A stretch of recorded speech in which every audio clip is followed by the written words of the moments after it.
dia. Muito bem, muito bom dia. Bom dia. Muito bem.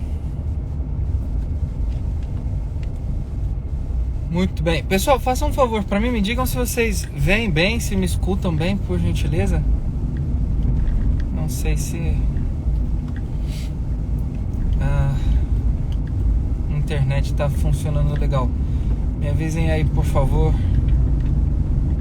nos comentários. Muito bem. Então vamos lá. Ok.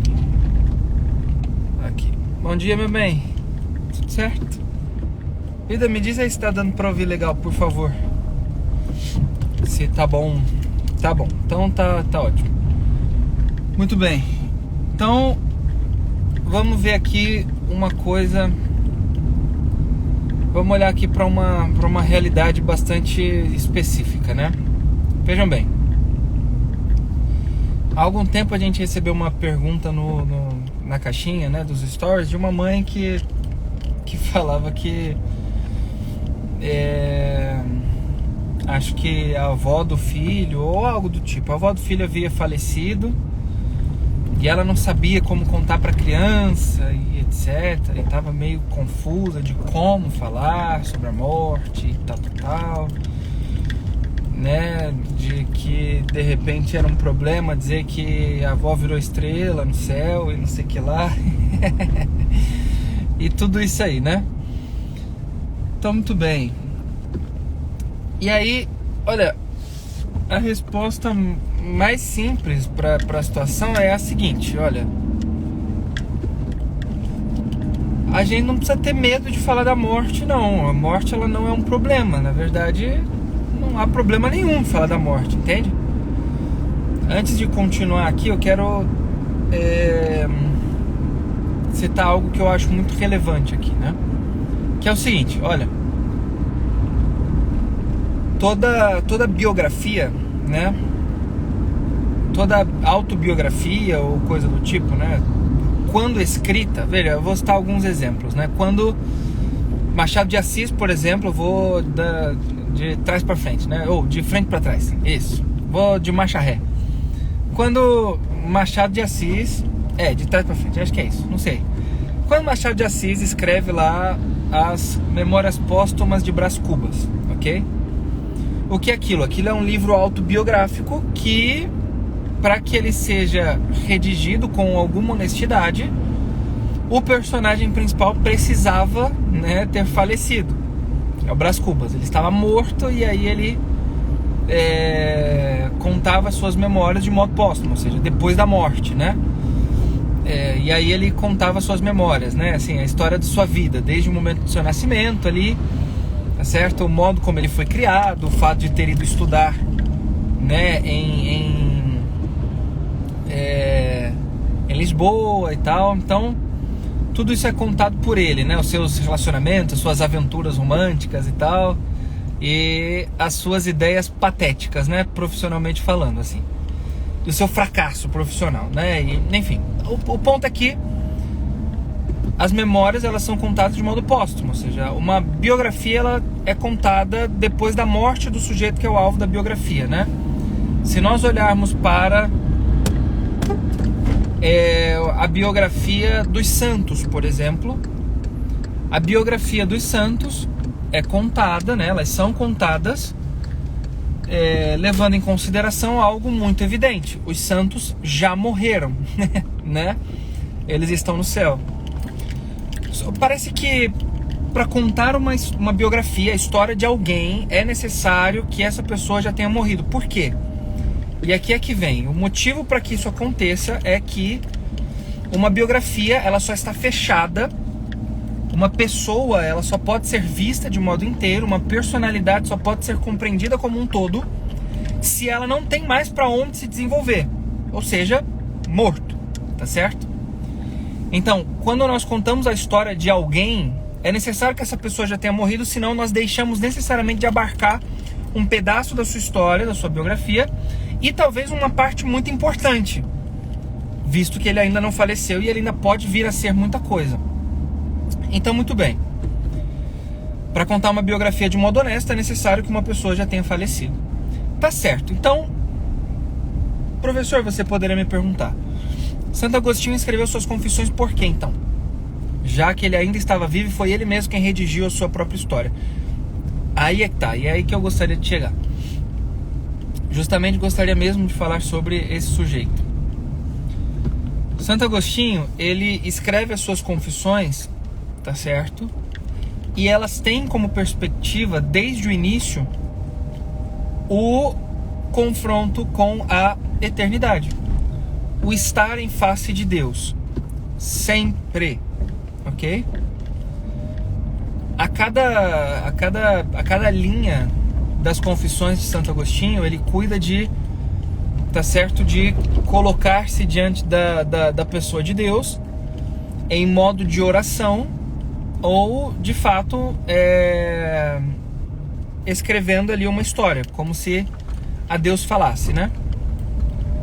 Ou tendo como Deus o seu interlocutor, ou tendo Deus como o alvo de uma oração, tá certo? Então, ou pedindo algo, ou louvando por algo, né? Fazendo alguma ação de graças, ou o que quer que seja nesse sentido, ou contando algo como se para ele contasse, né? Como numa confissão, tá certo? Então, isso vai acontecendo ao longo das confissões de Santo Agostinho. Vários períodos de sua vida vão sendo confrontados ali, sobretudo aquilo que ele considerava como sendo pecaminoso e vicioso e etc, porque ele está fazendo uma espécie de confissão mesmo, né? Não sacramental, mas autobiográfica. Então ele não está fazendo uma confissão como se faz no confessionário, eu fiz isso tantas vezes, né, e etc. Não como uma confissão sacramental, mas autobiográfica. Então, contando a história, avaliando as motivações e etc, como se passasse por uma espécie de exame de consciência, né, um pouco mais profundo nesse sentido. E aí o que acontece? Acontece que se nós dissemos agora há pouco, né, estabelecemos um princípio de que para que uma biografia ela seja contada de modo honesto é necessário que a morte já tenha acontecido, porque não tem mais para onde ela se desenvolver. Deve necessariamente, em Confissões de Santo Agostinho, haver uma morte diante da qual o santo está. E essa morte diante da qual o Santo Agostinho estava era a sua conversão. A conversão de Santo Agostinho é colocada como uma morte, tá certo, ali para ele. Então, ele havia morrido para ele, havia morrido para o mundo e nascido para Deus. De fato, a sua vida agora era vivida não mais como um pagão falsamente disposto à verdade e ao bem e etc, né? Ainda absurdamente elevado pelo orgulho e encaminhado pela soberba da vida e tudo isso, né? Ou a concupiscência da carne, dos olhos e etc, né? E todos os princípios dos pecados e, né? E tudo mais. Mas agora Santo Agostinho, ele cuidava de fato direcionar a sua vida, pautar a sua vida naquela frase de São Paulo Apóstolo, né? Já não sou mais eu quem vive, é Cristo que vive em mim. Então ele havia de fato morrido, entende? Mas renascido para uma vida nova. Esse é o ponto da biografia de Santo Agostinho, né? Daquela autobiografia chamada Confissões. Pois muito bem, então por que eu estou falando tudo isso? Para poder responder a pergunta daquela senhora, né? Veja só, quando nós temos noção de que de fato parece um tanto quanto natural a morte compor a biografia de todo mundo, tá certo? E ser uma espécie de limite para o desenvolvimento daquela personalidade, né? Nós temos a noção de algo que é necessário para a vida de todo mundo, ok? O desenvolvimento honesto da personalidade, reconhecendo que haverá um limite, um determinado momento que não poderá ser, tá certo? Como que pulado ou adiado ou, tá certo? Colocado em outro lugar ou o que quer que seja. A morte é um limite natural que independe da nossa vontade e que estabelece uma espécie de critério, né, de urgência para o desenvolvimento da nossa personalidade. É dizer, veja bem, não tratar a morte com naturalidade e como que virar as costas para ela é ter uma espécie de sombra, metaforicamente falando, da morte aqui nas costas, entende? Enquanto se caminha com os olhos voltados para o mundo, tá certo? Então, a tua história não é vivida para frente, é como que de costas.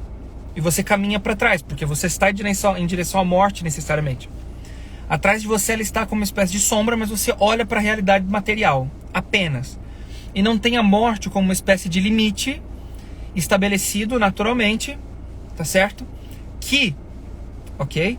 Relativiza os bens materiais e os coloca no seu devido lugar, dando necessariamente, né, um valor muito maior e mais elevado aos bens espirituais, aos bens eternos, ok?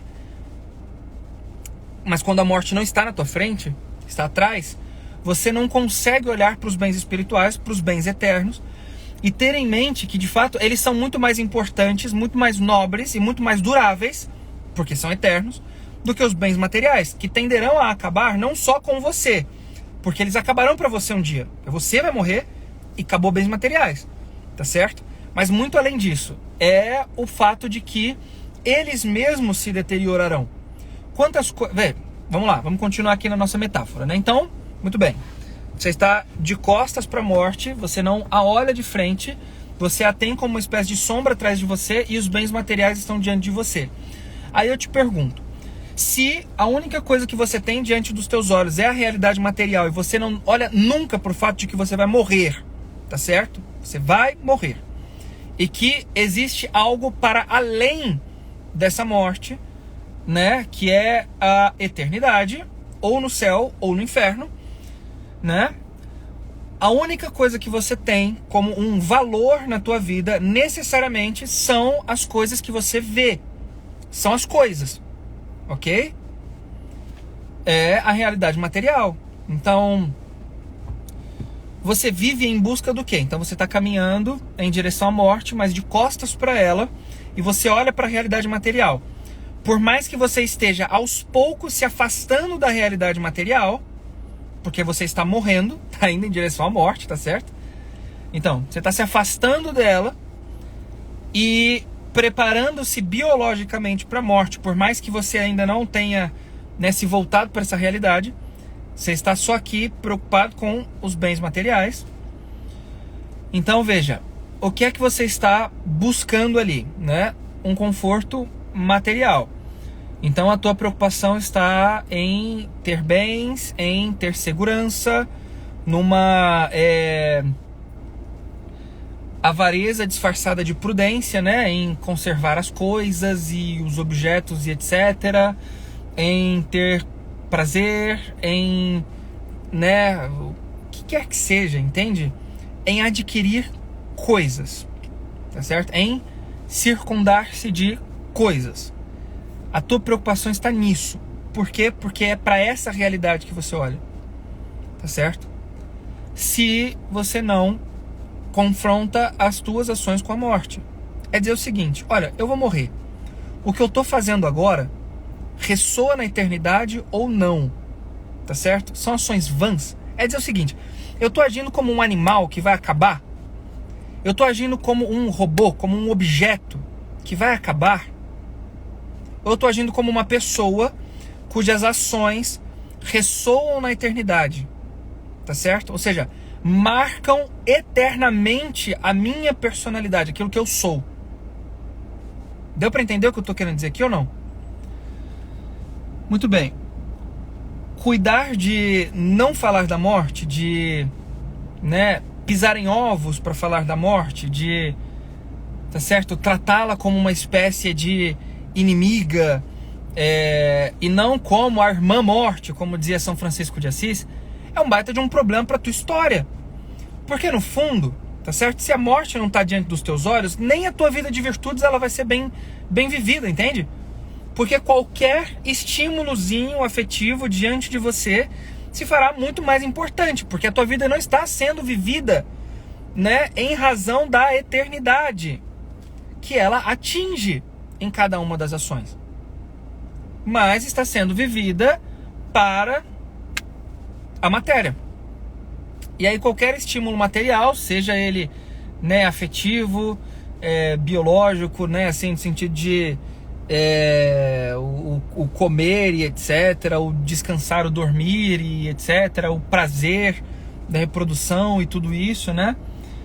Então, ou seja, aquelas coisas nas quais você se prende por um orgulho, né? Aquelas verdades que você criou para sua própria vida e tudo isso, né? Então, veja bem, tá certo? Parece que a tua vida agora ela está sendo vivida pautada nessas coisas aqui, porque a morte não está diante dos teus olhos. Então a virtude que você vive, que você pratica, ela é meio que falsa.